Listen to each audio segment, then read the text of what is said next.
पाप तो आपके भ्राता ने किया है, मैं तो केवल मदिरा पान कर रहा हूं। संभालो अपने आप को, एक योद्धा को यह सब शोभा नहीं देता।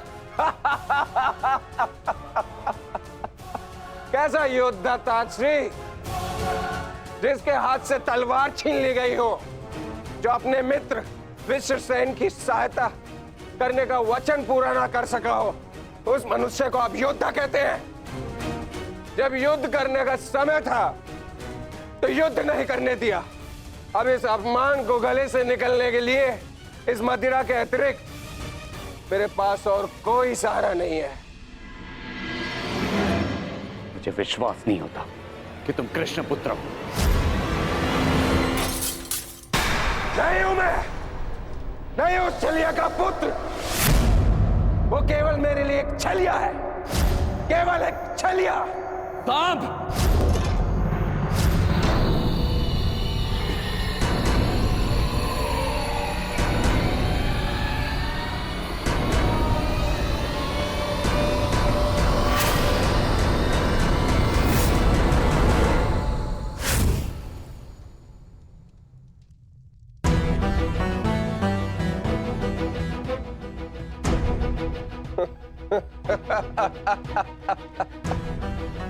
आइए आइए आइए द्वारिकाधीश, आइए।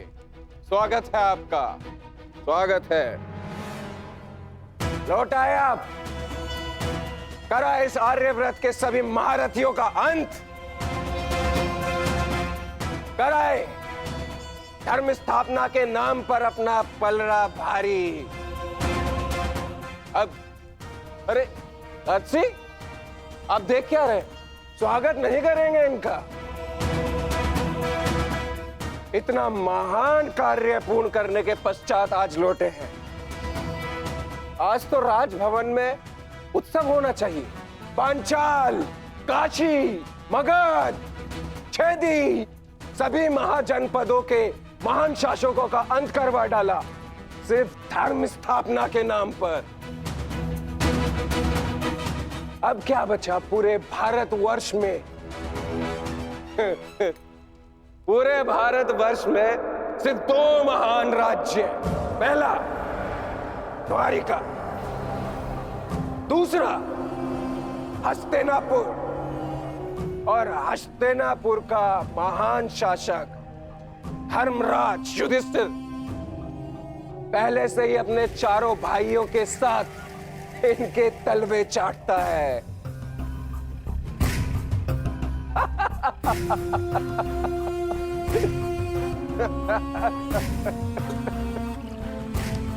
बधाई हो, बधाई हो वासुदेव, बधाई हो। आप अपने उद्देश्य में सफल हुए। जीत गया द्वारिका महाभारत। परंतु आपने भी मूल्य कुछ कम नहीं चुकाया। हमारी 7 औक्षणी सेना का अंत करवा दिया। क्या मिला आपको हमारे वीर सैनिकों का अंत करवा कर? क्यों किया आपने?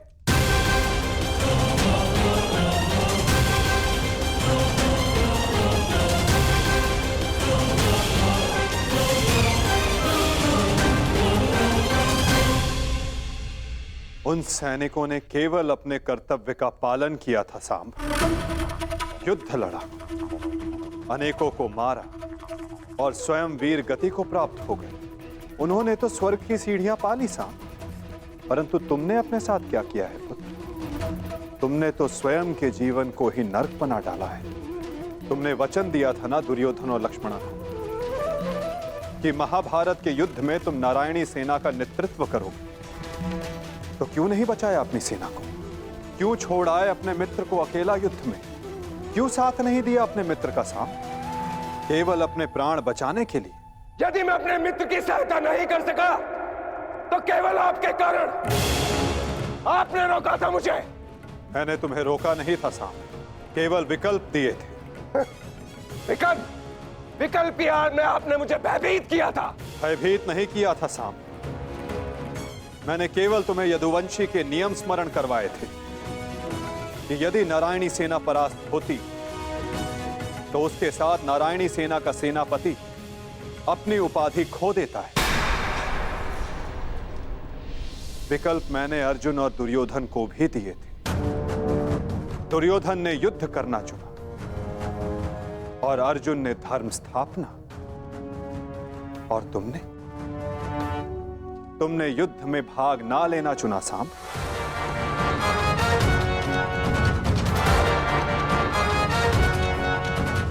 कदाचित यदि तुमने अपने मित्र वीर वृषसेन को उस युद्ध में प्रदर्शन करते देखा होता, तब तुम्हें ज्ञात होता कि वीरता की वास्तविक परिभाषा क्या होती है साहब।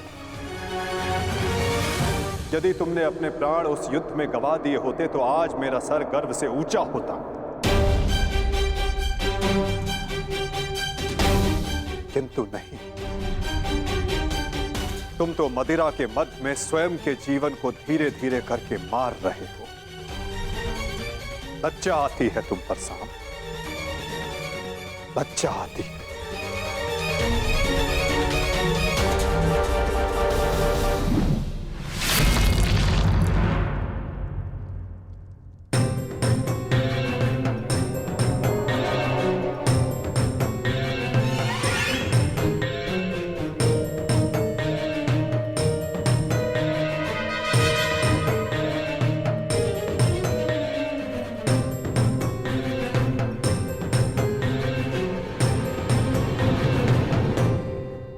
प्रणिपात पिताश्री।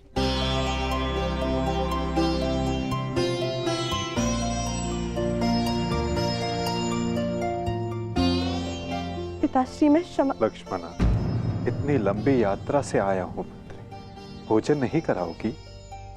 जी पिताश्री।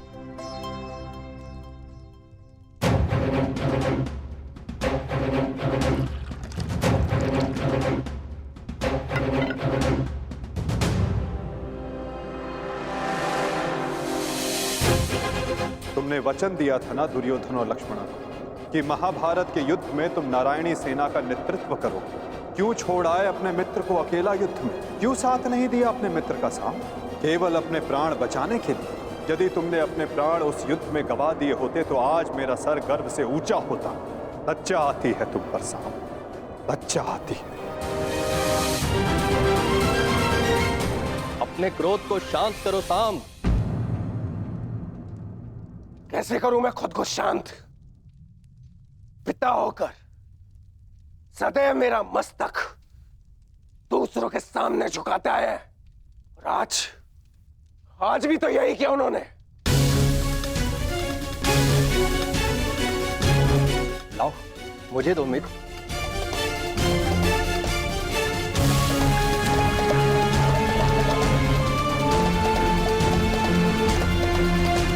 लो पियो।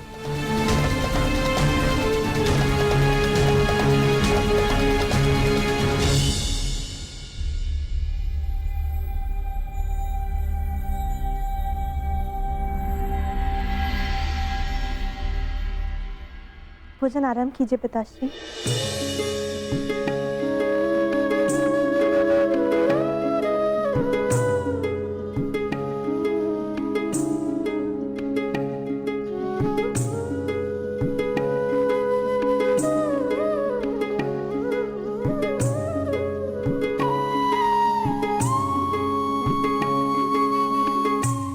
पिताश्री, क्या आप मुझे मेरे पिता के विषय में कुछ बता सकते हैं? युद्ध में क्या हुआ था?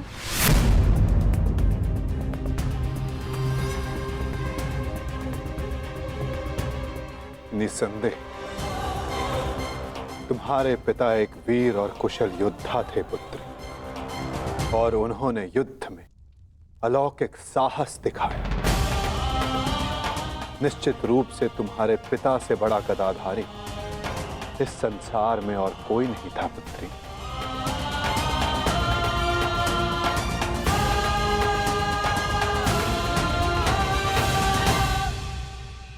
यदि ये सत्य है तो उन्हें ये संसार छोड़ के क्यों जाना पड़ा पिताश्री? हमारे कर्म और हमारे चयन हमारी नियति निर्धारित करते हैं। कुछ भावों में और कुछ वस्तुओं में अधर्म का वास होता है।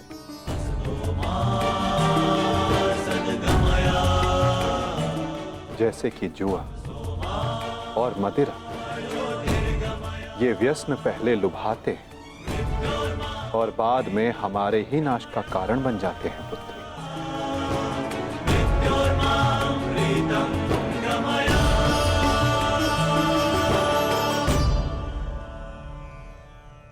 लो मित्र, पियो।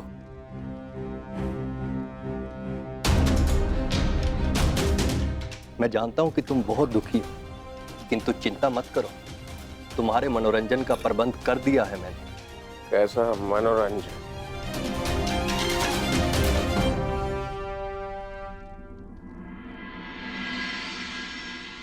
लक्ष्मणा, सदैव स्मरण रखना पुत्री, जब जब मनुष्य पर मद और जुए का प्रभाव बढ़ेगा,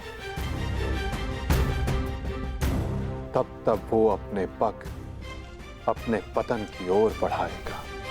संभल कर मित्र, आज का विनोद तुम्हारे मन की सारी कड़वाहट बाहर कर ले जाएगा। एक मद्दांध व्यक्ति सबसे पहले अपने बड़ों का आदर करना भूलता है, उनका अपमान करता है, उनका उपहास बनाता है और उसके पश्चात वहीं से उसका अंत प्रारंभ हो जाता है।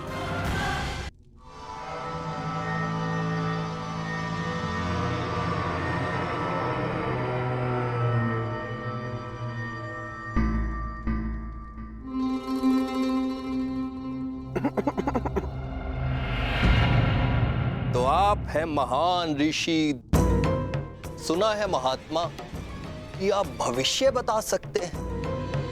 बड़ी प्रशंसा सुनी है आपकी। क्या जानना चाहते हो? यदि ये सत्य है तो बताइए कि इस रमणी को आगे चलकर क्या होगा, पुत्र या पुत्री?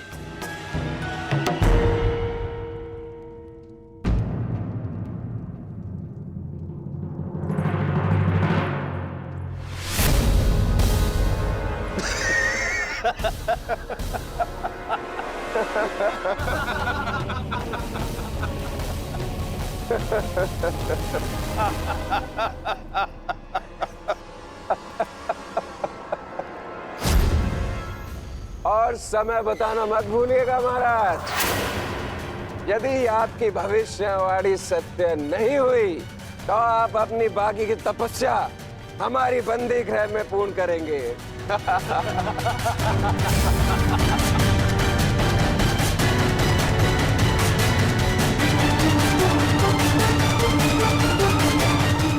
कौन क्यों है महाराज?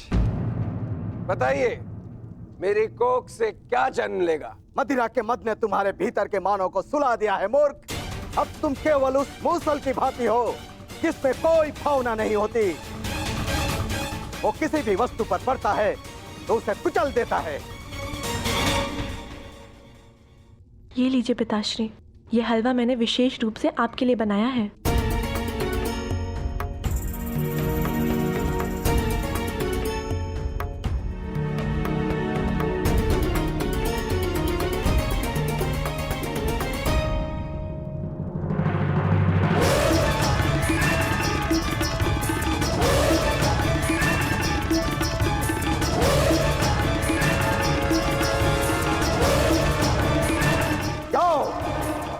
ठीक 1 सप्ताह के पश्चात तुम्हारे पेट से मूसल ही उत्पन्न होगा जो तुम्हारे वंश के विनाश का कारण बनेगा। जिस मदिरा के मद में तुमने मेरा अपमान करना चाहा, वो मदिरा तुम्हारे नाश का कारण बनेगी।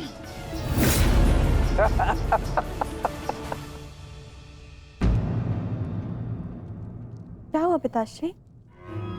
आप रुक क्यों गए? क्योंकि जिसे रुकना चाहिए था वो नहीं रुका। लगता है तुम्हें हमारे बंदी गृह के दर्शन करने की उत्सुकता कुछ अधिक है, इसलिए तुमने हमारा अपमान करने का दुस्साहस किया। पहले वासुदेव और अभी तुम। मैं तुम्हें जीवित नहीं छोड़ूंगा।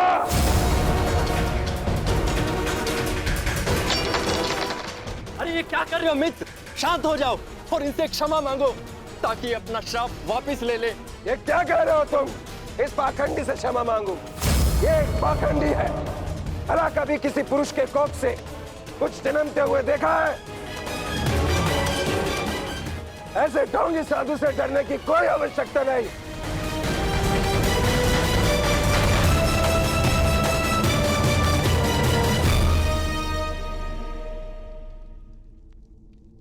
जो अब तक नहीं हुआ साम, वो अब होगा। साधुओं का श्राप व्यर्थ नहीं जाता।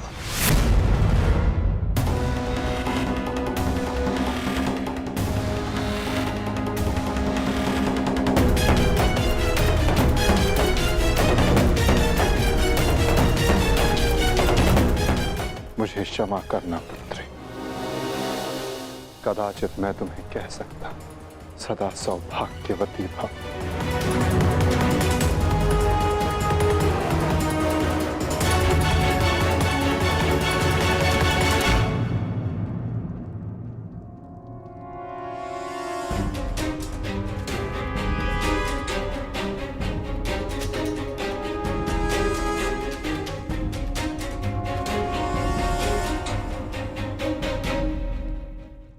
एक साधु का उपहास उड़ाना और उन पर प्रहार करने का प्रयास करना क्षमा के योग्य नहीं है सांब।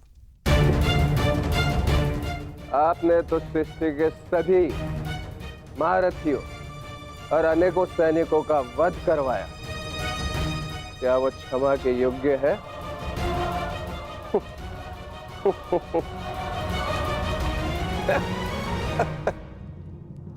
प्रतिवर्मा, तुम्हारी उपस्थिति में यह सब हुआ और तुमने सांब को रोकने का प्रयास नहीं किया। क्षमा चाहता हूं वासुदेव, हम तो केवल विनोद करना चाहते थे। मुझे अनुमान भी नहीं था कि बात इतनी आगे तक बढ़ जाएगी।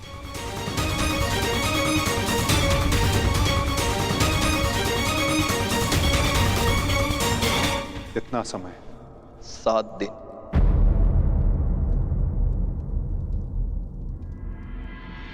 7 दिन बाद।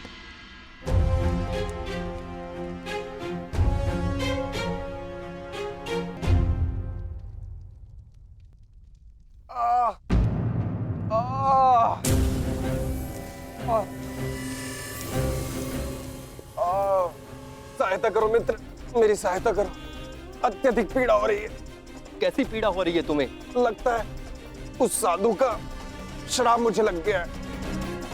आज 7वां दिन है और ये देखो मेरे पेट में अत्यधिक पीड़ा हो रही है। जाओ, आज से ठीक 1 सप्ताह के पश्चात तुम्हारे पेट से मूसल ही उत्पन्न होगा, जो तुम्हारे वंश के विनाश का कारण बनेगा।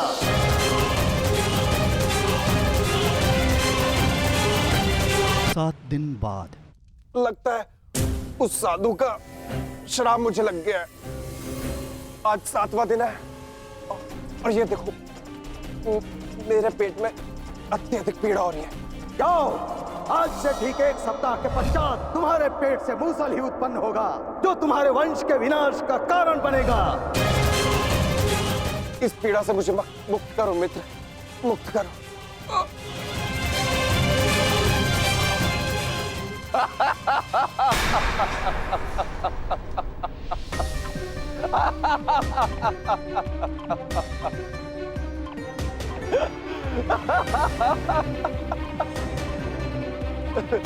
तुम कितने बड़े मूर्ख हो मित्र। कुछ नहीं हुआ है मुझे, सही हूं मैं।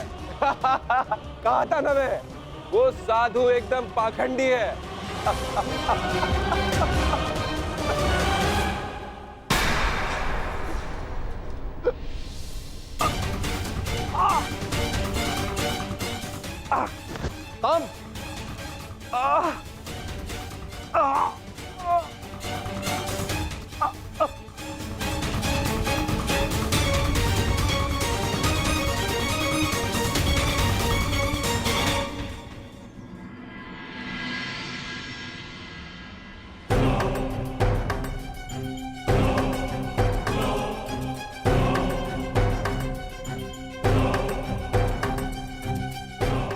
बड़ी विचित्र घटना घटी है वासुदेव। कुमार साम के शल्य चिकित्सा के पश्चात उनके पेट से ये मूसल निकला है।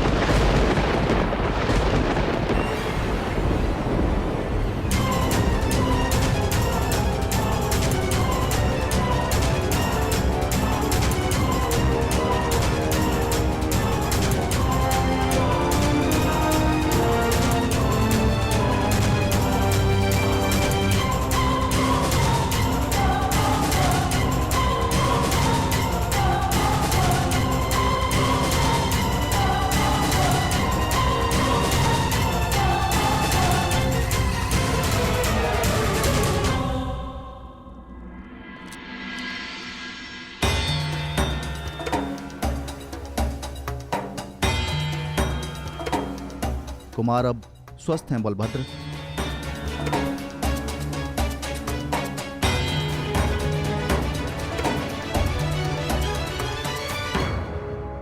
देख लिया, ये उस श्राप का नहीं, ये तुम्हारे अहंकार और तुम्हारे मदिरापान का फल है। ये श्राप तो केवल एक निमित्ता है। तुम्हारे कर्मों के कारण यदुवंश का नाश जन्म ले चुका है। यदि मदिरा के मद में तुमने एक महात्मा का अपमान ना किया होता तो आज तुम्हारी यह दशा ना होती।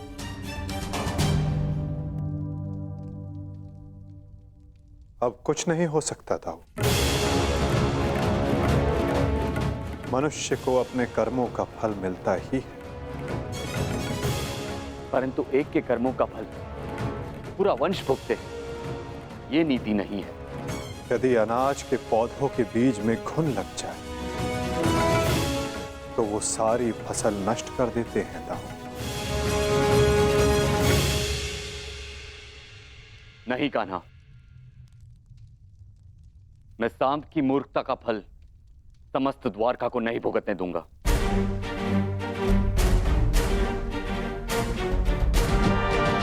आप इस मूसल का क्या करेंगे दाऊ? श्राप था कि मदिरा पान के कारण द्वारका का नाश होगा। मैं आज ये घोषणा करता हूं कि समस्त द्वारका में किसी भी प्रकार का मद्य का उत्पादन, सेवन या बिक्री वर्जित है।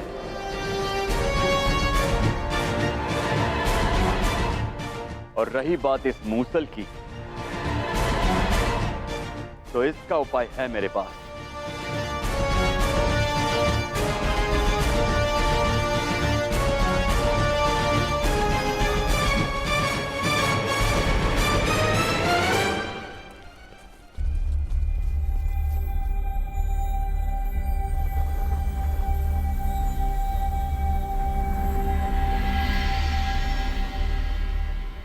आपके आदेशानुसार मूसल की भस्म बना दी गई है बालभद्र। इसे द्वारका के समुद्र तट पे बहा दो।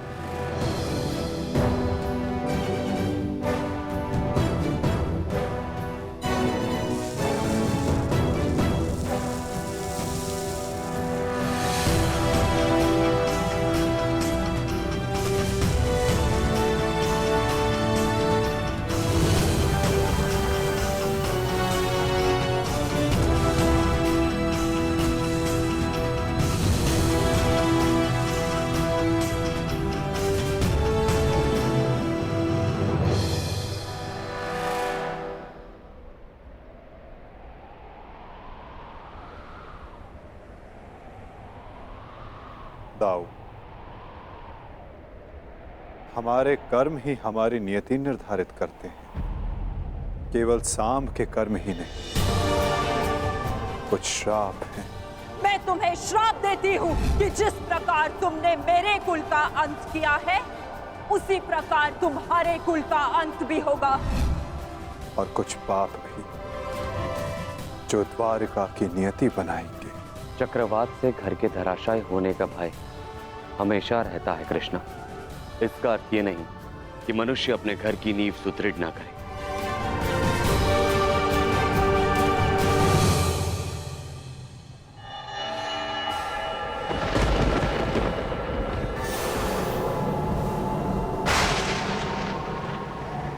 जब नींव गल जाती है दाऊ, तो भवन का धराशायी हो जाना निश्चित होता है। द्वारका का अंत समीप है।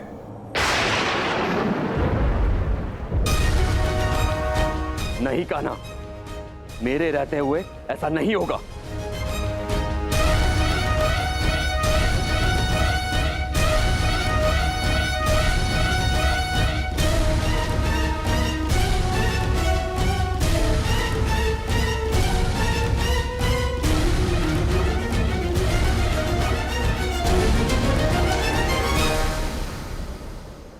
समय किसी की नहीं सुनता और ना ही श्राप आपकी सुनेगा दाऊ। नियति ने जो चुना है हमारे लिए, हमें वो भुगतना ही होगा।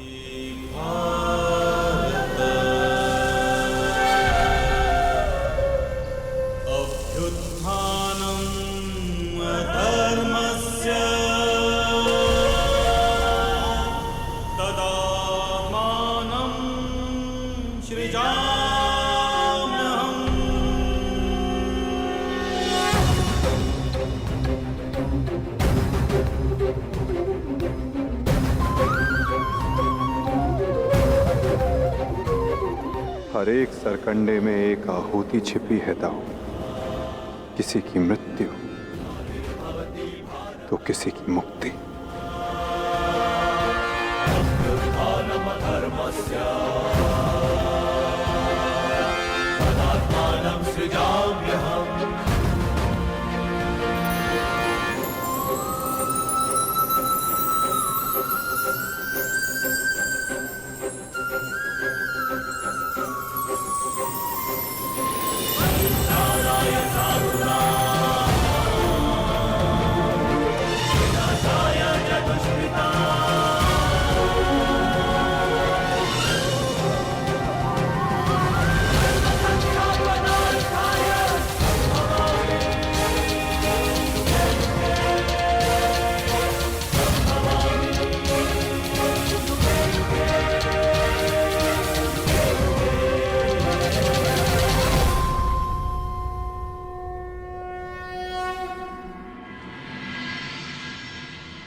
मेरा स्वप्न है कि हस्तिनापुर में एक गुरुकुल हो, जहां पर बालकों की भांति बालिकाएं भी युद्ध शिक्षा में पारंगत हों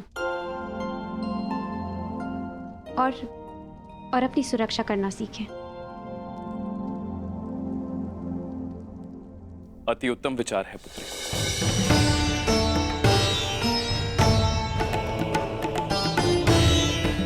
प्रणिपात, प्रणिपात, प्रणिपात।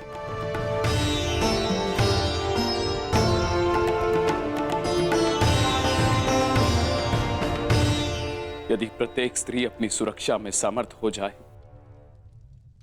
तो कोई भी पुरुष उस पर अत्याचार नहीं कर पाएगा। यदि वो अबला से सबला बन जाए तो ना ही कोई चीरहरण होगा और ना ही कोई महाभारत होगी।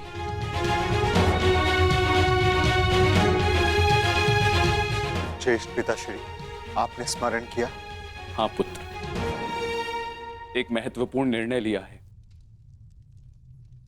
जो मैं तुम्हें बताना चाहता था।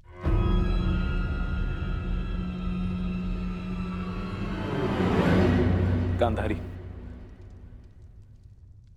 जीवन का हर चरण देख लिया पुत्रों, परंतु अब वानप्रस्थ करके संन्यास ग्रहण करने का समय आ गया है।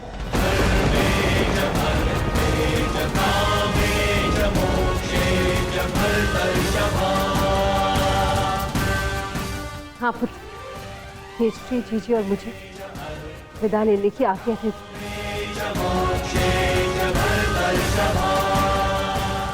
प्रस्थान? किंतु अचानक ऐसे? क्या हुआ माता? कोई समस्या हुई है या हमसे कोई भूल हुई है जिससे आपको कष्ट पहुंचा है? नहीं पुत्रों, तुमने और द्रौपदी ने अपना कर्तव्य कुशलता से पूर्ण किया है और अब हमने निर्णय लिया है कि हम तीनों वानप्रस्थ के लिए प्रस्थान करें।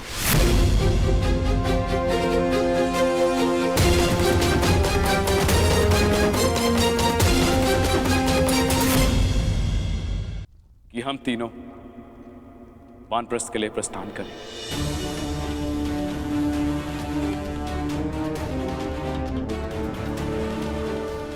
पुत्र का मोह आपको जाने भी नहीं देना चाहता, और पुत्र का धर्म आपको रोक भी नहीं सकता। आप सबके तप संचय को रोकना भी पाप होगा।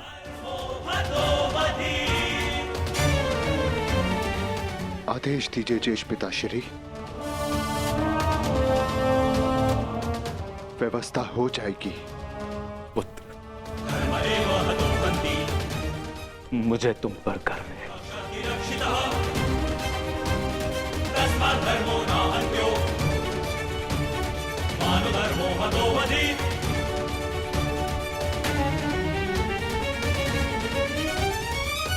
परंतु हम आपको ऐसे नहीं जाने दे सकते। आप सभी के साथ हमें भी एक उत्सव मनाने का सौभाग्य तो मिलना चाहिए ना। ठीक है, जैसा तुम सबको ठीक लगे पुत्रों। तो ठीक है, तो मैं इस उत्सव की तैयारियां प्रारंभ करती हूँ और सभी परिजनों को निमंत्रण भिजवाती हूँ। सर्वप्रथम माधव को।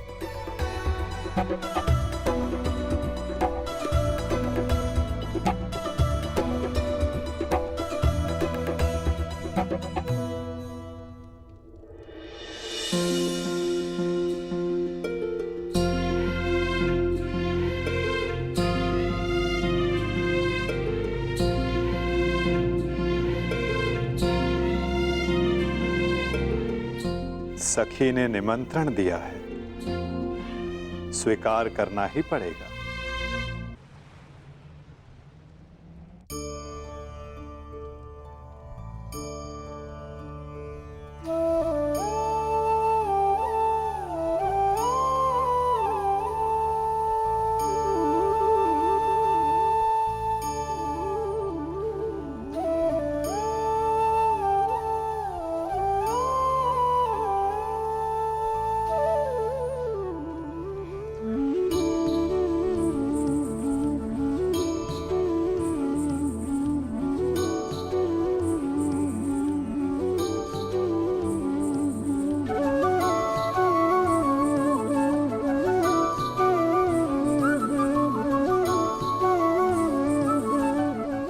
माधव, आप सदैव हम सबके साथ हमारे दुख में उपस्थित रहे, परंतु आज सुख के समय पर आपके आगमन ने हम सबके आनंद को दुगना कर दिया। मेरी सखी मुझे निमंत्रण दे और मैं न आऊं,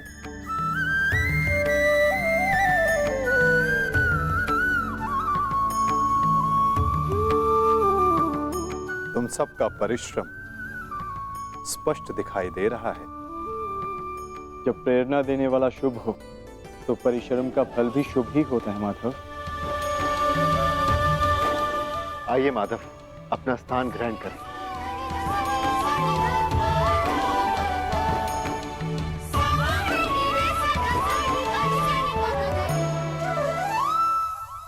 सांब के साथ जो हुआ, हमें उसका समाचार मिला माधव।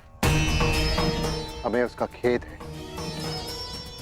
कुमार सांब के शल्य चिकित्सा के पश्चात उनके पेट से ये मूसल निकला है। समय का चक्र और नियति को कोई नहीं रोक सकता धर्मराज। परंतु मुझे सदा खेद रहेगा।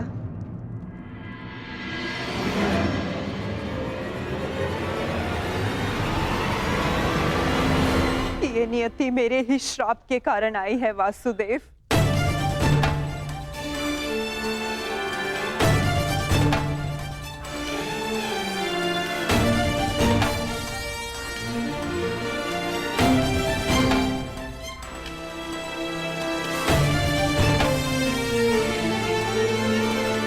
प्रणिपात राजमाता। संतोष मिला कि मेरी भूल के पश्चात भी आपका यहाँ आगमन हुआ वासुदेव। नहीं राजमाता, मैं आया क्योंकि मेरा यहाँ उपस्थित होना आवश्यक था। मुझे क्षमा कर दीजिए वासुदेव। बीते समय पर शोक मनाने से कोई लाभ नहीं। आनंदमय तो ये है कि हम सभी आने वाले नए भविष्य का स्वागत करें। कैसा भविष्य माधव? बधाई हो सम्राट, महारानी वृषाली ने पुत्र को जन्म दिया है।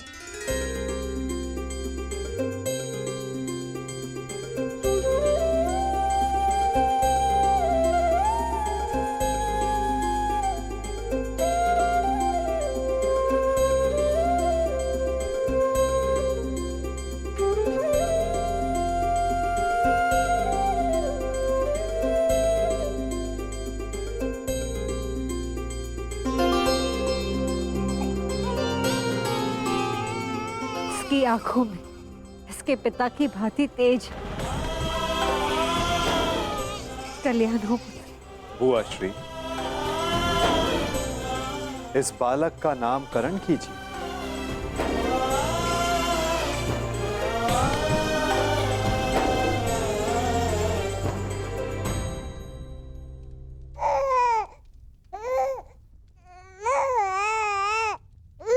नहीं माधव, ये कार्य आपका।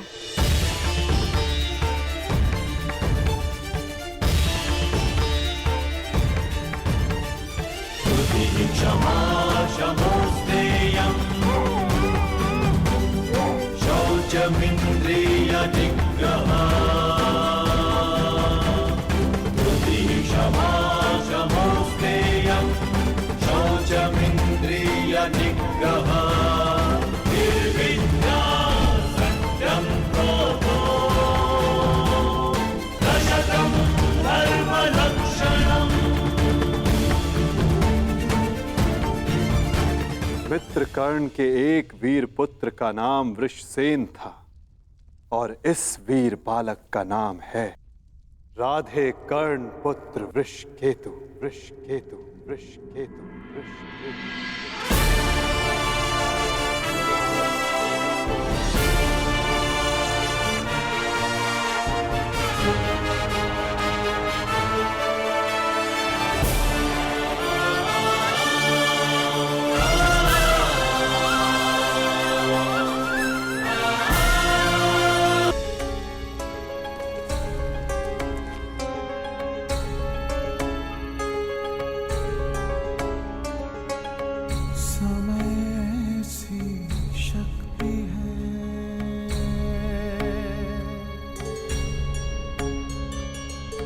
सभी समय से हारे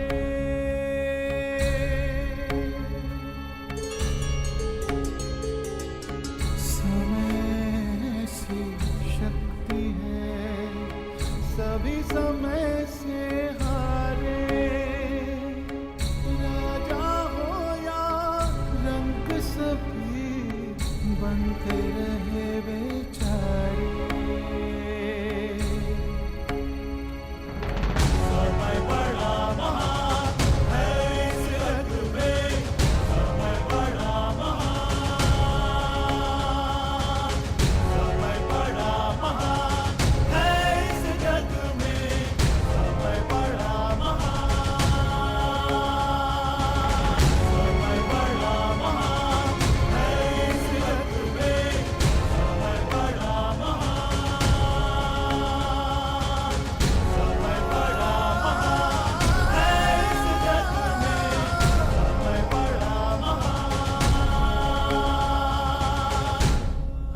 वर्ष पश्चात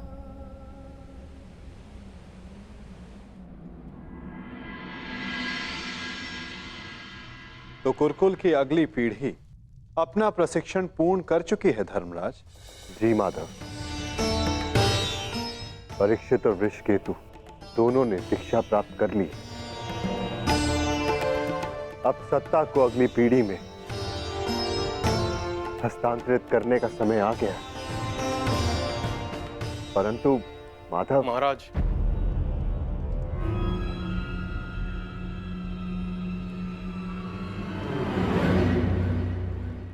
कहो। एक दुखद समाचार है महाराज।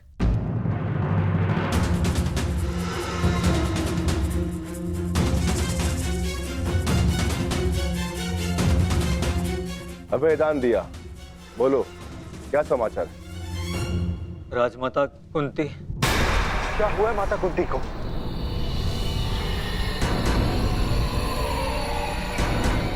वो कुशल तो है ना? जिस वन में राजमाता कुंती, महाराज धृतराष्ट्र और महारानी गांधारी निवास कर रहे थे, वहां भयंकर अग्निकांड हुआ है।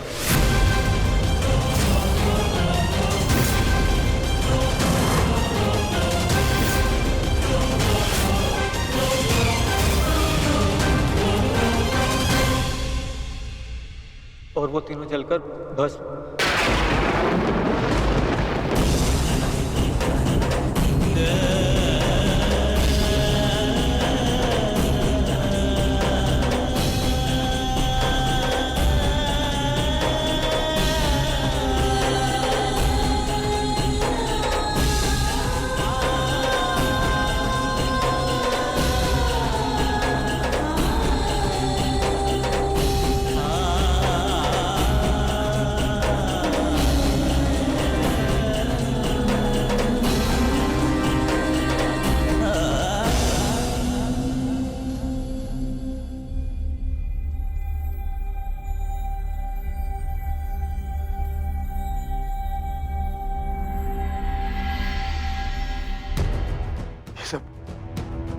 ये सब क्या हो गया माता?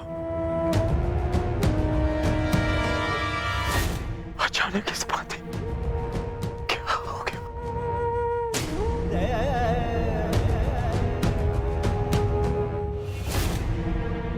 जो संसार में आया है उसे जाना ही है। महत्वपूर्ण ये है कि वो अपने जीवन से क्या लेकर गए और इस संसार को क्या देकर गए।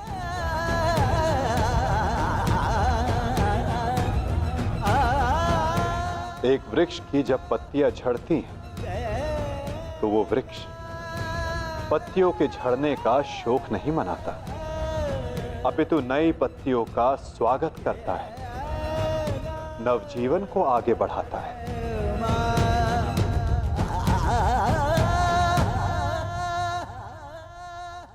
आप सब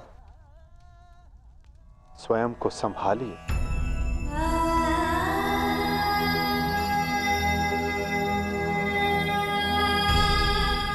आप स्वयं को संभालो।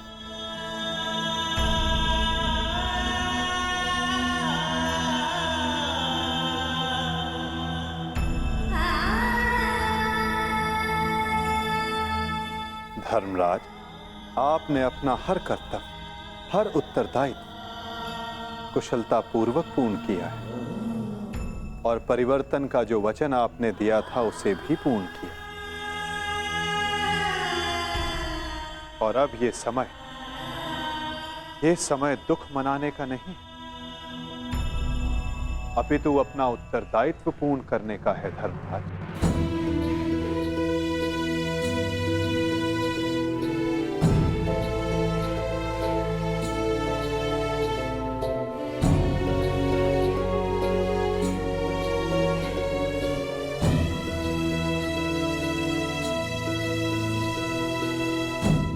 नई पीढ़ी का स्वागत करने के लिए सज्ज हो जाओ। समय आ गया है कि हस्तिनापुर के नए युवराज को प्रजा के समक्ष प्रस्तुत किया जाए।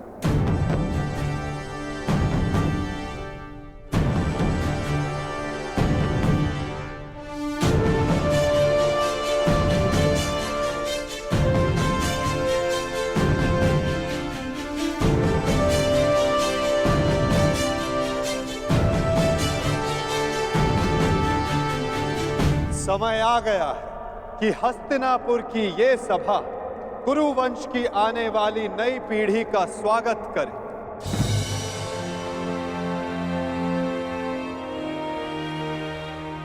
हस्तिनापुर के 2 महारथी, 2 युवराज,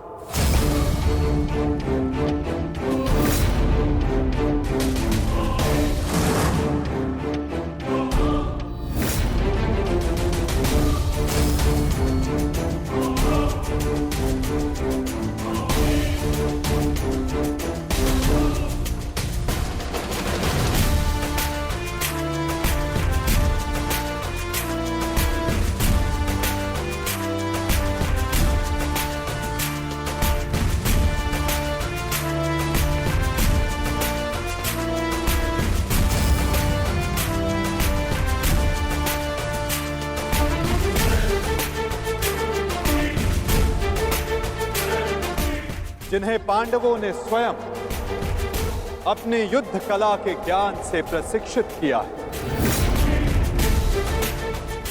जिन्हें महाधनुधर अर्जुन ने धनुर्विद्या सिखाई,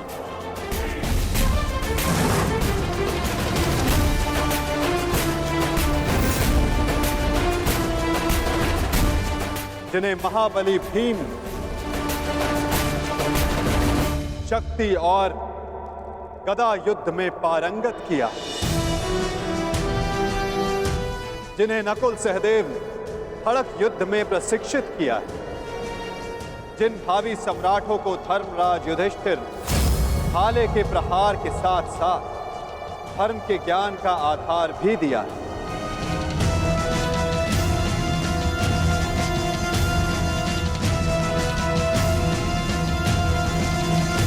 अब भारत के नए शासक तैयार हो चुके हैं। धर्म स्थापना के लिए नई पीढ़ी सज्ज हो चुकी है।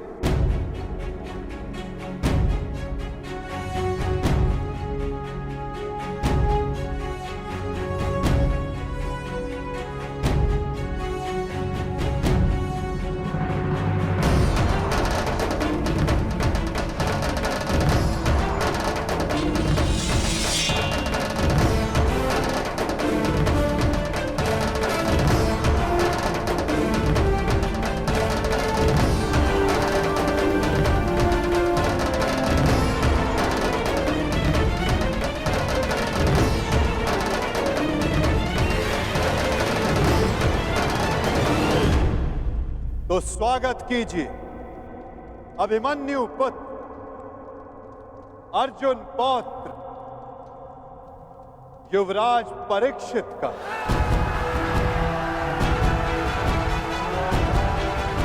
युवराज परीक्षित की, युवराज परीक्षित की, युवराज परीक्षित की, युवराज परीक्षित की, युवराज परीक्षित की,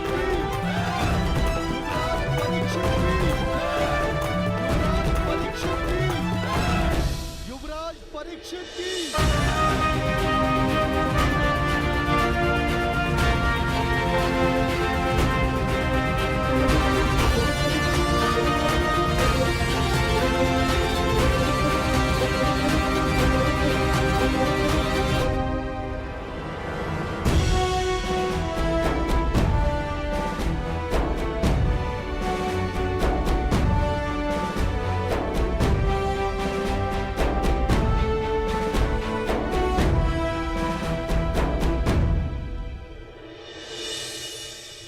और अब स्वागत कीजिए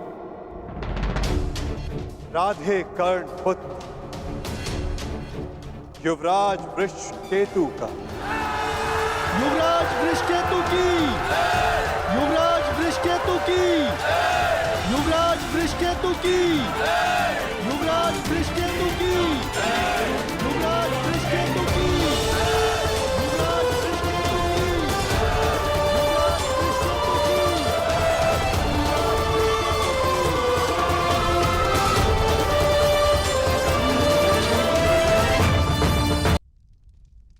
और अब स्वागत कीजिए राधे कर्ण पुत्र युवराज वृषकेतु का। युवराज वृषकेतु की, युवराज वृषकेतु की, युवराज वृषकेतु की, युवराज वृषकेतु की, युवराज वृषकेतु की, युवराज वृषकेतु की।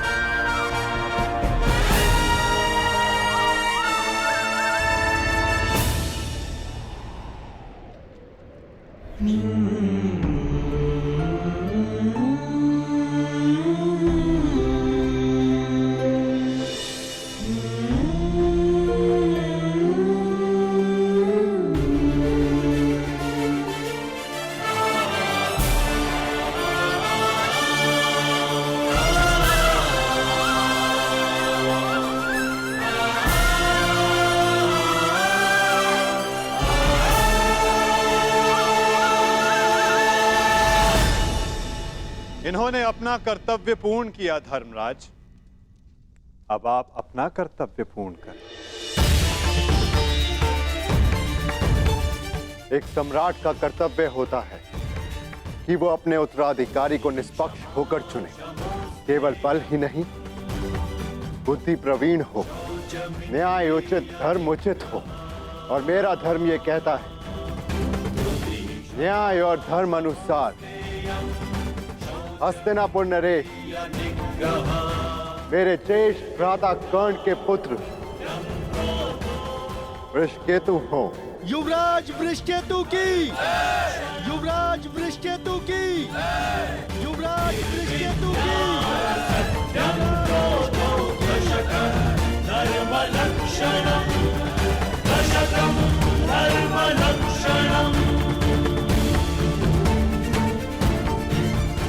काका श्री, मेरे लिए ये मान्य नहीं।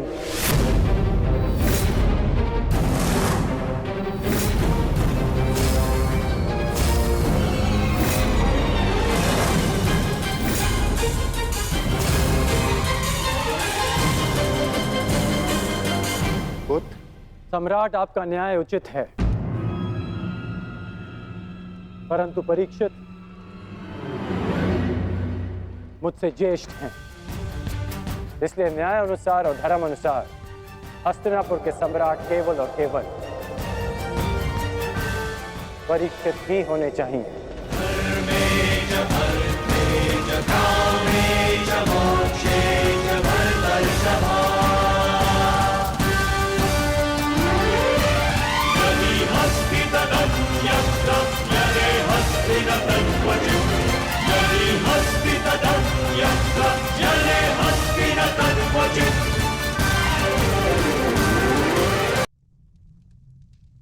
परंतु पुत्र, अद्भुत वृषकेतु,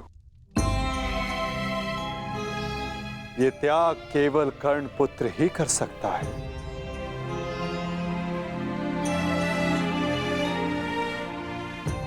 इस सभा ने छल देखा, बल देखा, नारी का दंभ भी देखा, और आज बंधु प्रेम और त्याग देख रहा है।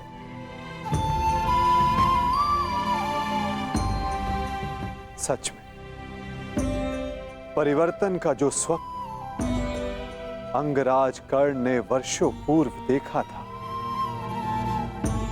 वो परिवर्तन आज दिख रहा है।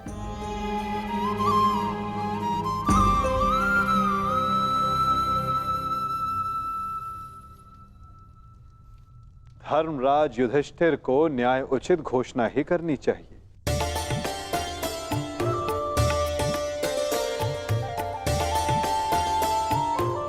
जैसी आपकी आज्ञा माधव।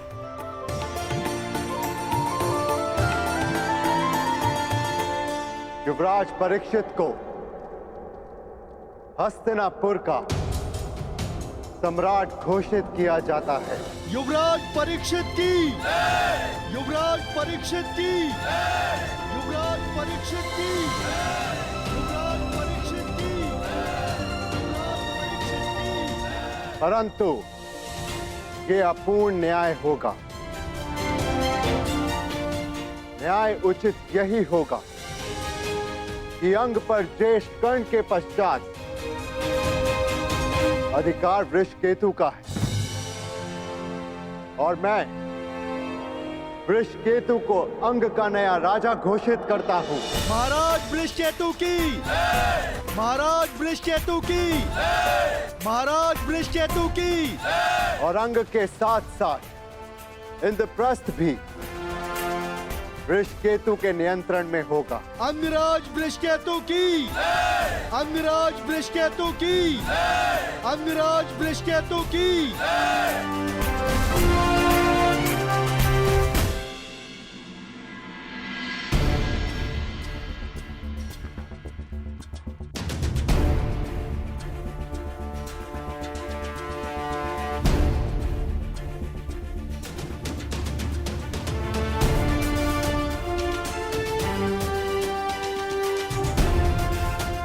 सच हो। मैं तो आरंभ से ही सज्ज हूं।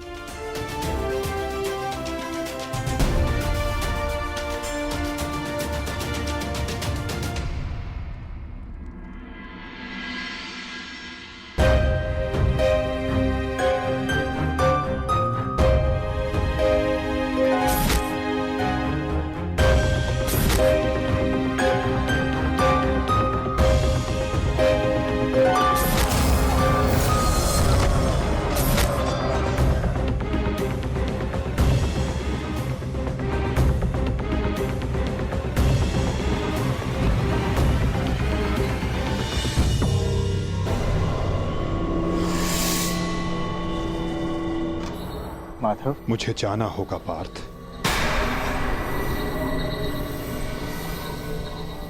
परंतु माधव। नहीं पार्थ, नियति मुझे पुकार रही है।